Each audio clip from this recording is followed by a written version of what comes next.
À 10h45 du matin, une matinée typique bascule dans le chaos.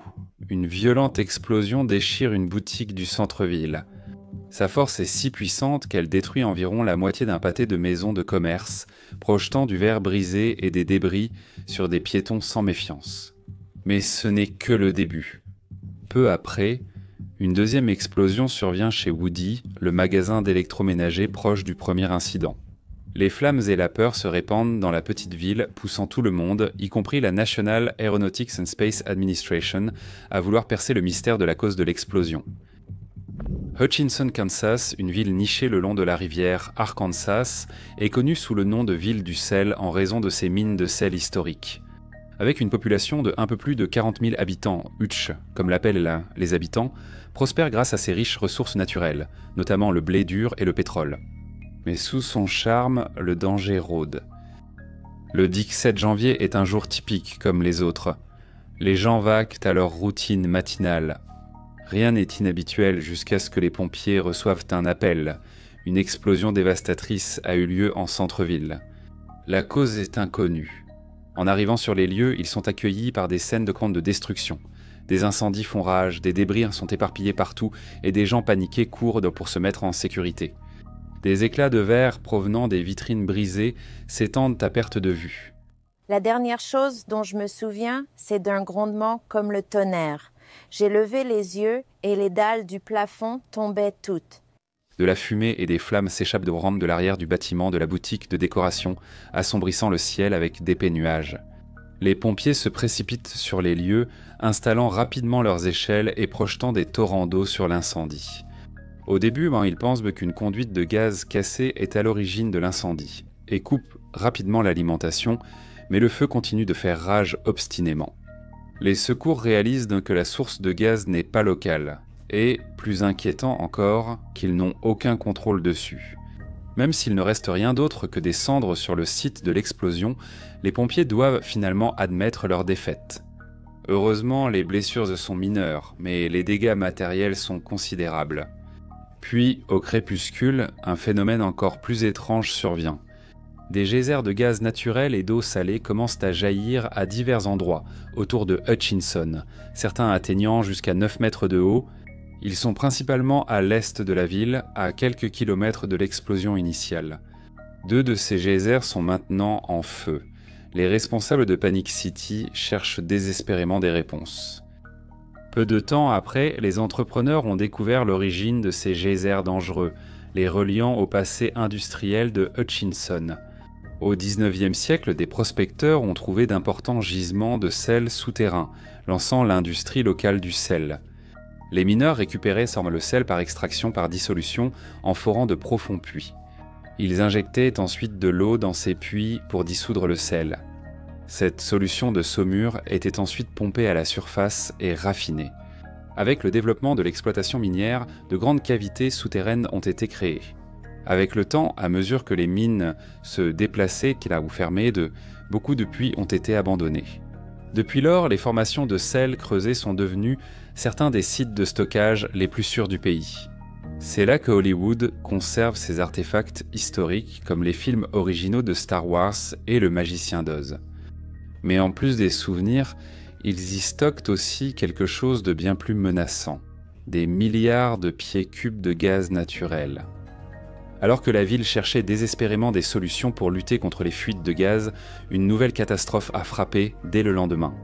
Cette fois, une explosion a secoué un parc de maisons mobiles à l'est de la ville.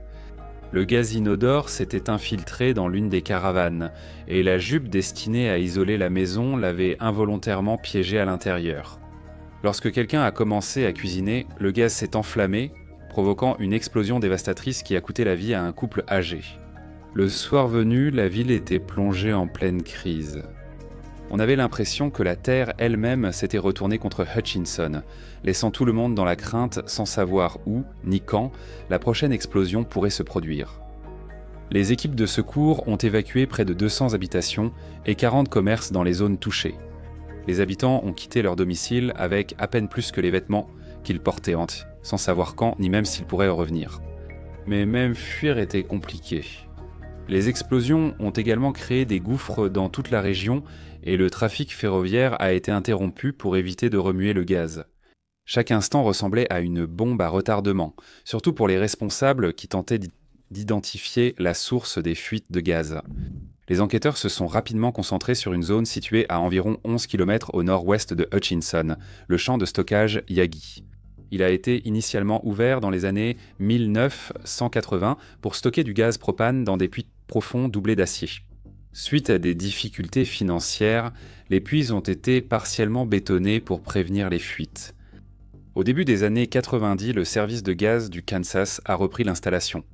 Ils ont rouvert les cavernes et les ont convertis du stockage de propane au stockage de gaz naturel. Depuis lors, l'installation s'est considérablement développée. Elle pouvait contenir assez de gaz naturel pour chauffer 50 000 foyers pendant 1 an. Mais cette opération sophistiquée comportait un risque. Le jour de la catastrophe, environ 15 minutes après la première explosion, les techniciens à Yagi ont remarqué une chute spectaculaire de pression dans l'un des puits de stockage. En examinant les relevés de pression, ils ont fait une découverte inquiétante. Le puits de fuyait à bas niveau depuis au moins 3 jours. Lors du remplissage de la caverne, le 14 janvier, les techniciens avaient remarqué une légère chute de pression, mais l'avaient considéré comme un simple problème de routine, avec le gaz qui se refroidissait et se condensait. Ils ont alors injecté environ 2,3 millions de mètres cubes de gaz supplémentaires en 2 jours. C'est équivalent à la capacité d'environ 12 grands méthaniards.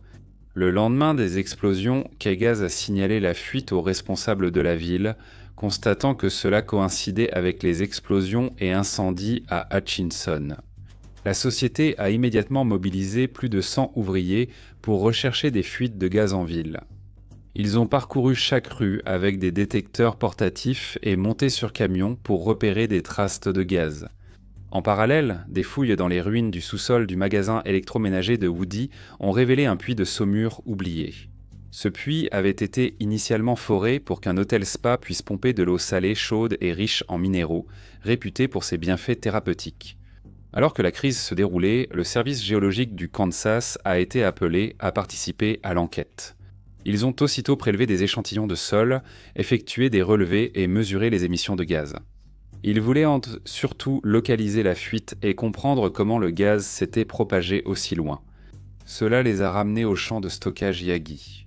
Ils ont utilisé l'imagerie thermique pour repérer la chaleur du gaz et le radar à pénétration de sol, pour cartographier les structures souterraines. Également appelées camions vibreurs, les plaques vibrantes envoient des ondes sismiques dans le sol, créant des images des roches situées en dessous. Comme une échographie médicale, la méthode a révélé de possibles chemins de migration du gaz. Reconnaissant la complexité de la situation, la National Aeronautics and Space Administration a été appelée à l'aide. Grâce à ses capacités d'imagerie thermique, la National Aeronautics and Space Administration a effectué des relevés aériens au-dessus de Hutchinson et des régions environnantes. Les images haute résolution ont révélé des points chauds ainsi que des fuites de gaz qui ne pouvaient pas être détectées depuis le sol. Mais la National Aeronautics and Space Administration ne s'est pas arrêtée là. Elle a également utilisé des radars embarqués sur des avions et des satellites pour surveiller les mouvements du sol et détecter les dolines. Des capteurs ont aussi été installés pour détecter des traces de méthane. Les conclusions des 2 agences étaient à la fois éclairantes et alarmantes. Le gaz se déplaçait à travers des couches souterraines, d'anciennes mines de sel et des puits. C'est ce réseau de passage vers la surface qui rendait les fuites si difficiles à contenir. La solution retenue fut d'installer des puits de ventilation pour évacuer le gaz de façon contrôlée. Dans une course contre la montre, les ouvriers ont foré des puits à des endroits stratégiques le long de la fuite de gaz. Ils ont ensuite contrôlé le gaz à la surface en le brûlant.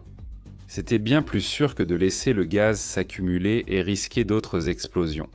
Au fur et à mesure que l'enquête avançait, il est devenu clair comment le gaz avait pu s'échapper au départ.